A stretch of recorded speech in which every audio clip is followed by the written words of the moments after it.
ஆண்டவராகிய இயேசு கிறிஸ்துவின் தூய நாமம் மகிமைப்படுவதாக. மத்தேயு எழுதிய சுவிசேஷம் 14ஆம் அதிகாரத்தில் உள்ள வசனங்களை நாம் இப்பொழுது தியானிக்க இருக்கிறோம்.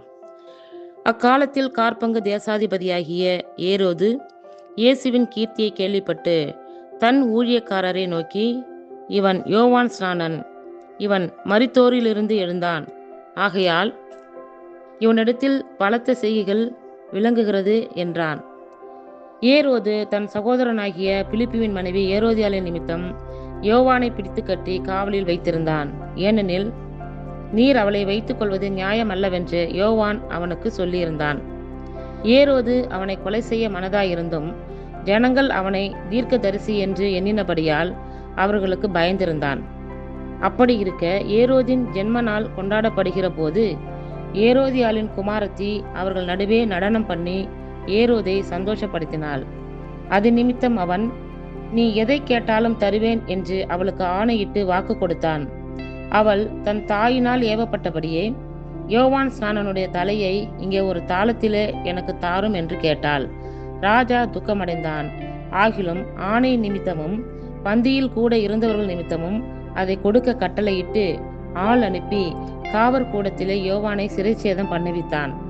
அவனுடைய சிரசை ஒரு தாளத்திலே கொண்டு வந்து சிறு பெண்ணுக்கு கொடுத்தார்கள்.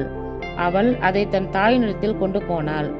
அவனுடைய சீஷர்கள் வந்து உடலை எடுத்து அடக்கம் பண்ணி பின்பு போய் அந்த சங்கதியை இயேசுவுக்கு அறிவித்தார்கள். இயேசு அதை கேட்டு அவ்விடம் விட்டு படவில் ஏறி வனாந்தரமான ஓர் இடத்துக்கு தனியே போனார். ஜனங்கள் அதை கேள்விப்பட்டு பட்டணங்களில் இருந்து கால்நடையாய் அவரிடத்திற்கு போனார்கள். இயேசு வந்து திரளான ஜனங்களை கண்டு அவர்கள் மேல் மனதுருகி அவர்களில் வியாதியஸ்தர்களாய் இருந்தவர்களை சொஸ்தமாக்கினார்.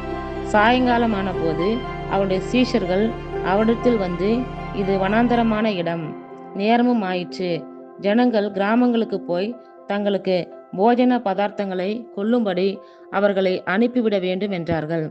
இயேசு அவர்களை நோக்கி, அவர்கள் போக வேண்டுவதில்லை, நீங்களே அவர்களுக்கு போஜனம் கொடுங்கள் என்றார். அதற்கு அவர்கள், இங்கே எங்களிடத்தில் 5 அப்பமும் 2 மீன்களுமே அல்லாமல் வேறொன்றும் இல்லை என்றார்கள். அவைகள் என்னிடத்தில் கொண்டு வாருங்கள் என்றார். அப்பொழுது அவர் ஜனங்களை புல்லின் மேல் பந்தியிருக்க கட்டளையிட்டு அந்த 5 அப்பங்களையும் அந்த 2 மீன்களையும் எடுத்து வானத்தை அண்ணாந்து பார்த்து ஆசீர்வதித்து அப்பங்களை பிட்டு சீஷர்களிடத்தில் கொடுத்தார். சீஷர்கள் ஜனங்களுக்கு கொடுத்தார்கள். எல்லாரும் சாப்பிட்டு திருப்தி அடைந்தார்கள். மீதியான துணிக்கைகளை 12 கூடை நிறைய எடுத்தார்கள். ஸ்திரீகளும் பிள்ளைகளும் தவிர சாப்பிட்ட புருஷர்கள் ஏறக்குறைய 5000 பேராயிருந்தார்கள். இயேசு ஜனங்களை அனுப்பிவிடுகையில் தம்முடைய சீஷர்கள் படவில் ஏறி தமக்கு முன்னே அக்கரைக்கு போகும்படி அவர்களை துரிதப்படுத்தினார். அவர் ஜனங்களை அனுப்பிவிட்ட பின்பு தனித்து ஜெபம் பண்ண ஒரு மலையின் மேல் ஏறி சாயங்காலமான போது அங்கே தனிமையாய் இருந்தார். அதற்குள்ளாக படவு நடுக்கடலிலே சேர்ந்து எதிர்காற்றாய் இருந்தபடியால் அலைகளினால் அலைவுபட்டது. இரவின் 4ஆம் ஜாமத்திலே இயேசு கடலின் மேல் நடந்து அவரிடத்திற்கு வந்தார். அவர் கடலின் மேல் நடக்கிறதை சீஷர்கள் கண்டு கலக்கமடைந்து ஆவேசம் என்று சொல்லி பயத்தினால் அலறினார்கள். உடனே இயேசு அவர்களுடைய பேசி, திடன் கொள்ளுங்கள், நான் தான், பயப்படாதிருங்கள் என்றார்.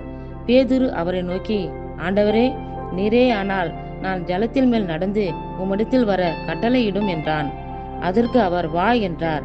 அப்பொழுது பேதுரு படவை விட்டு இறங்கி இயேசுவினிடத்தில் போக ஜலத்தின் மேல் நடந்தான். காற்று பலமாய் இருக்கிறதை கண்டு பயந்து அமிழ்ந்து போகையில், ஆண்டவரே, என்னை ரட்சியும் என்று கூப்பிட்டான்.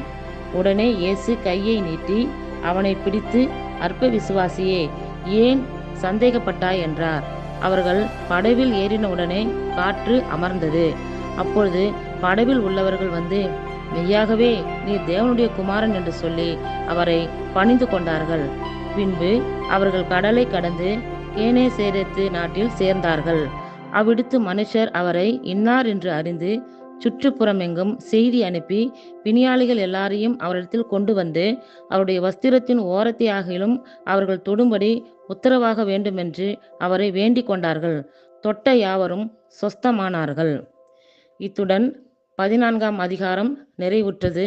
கர்த்தர் தாமே நம் எல்லோரையும் ஆசீர்வதிப்பாராக. ஆமேன்.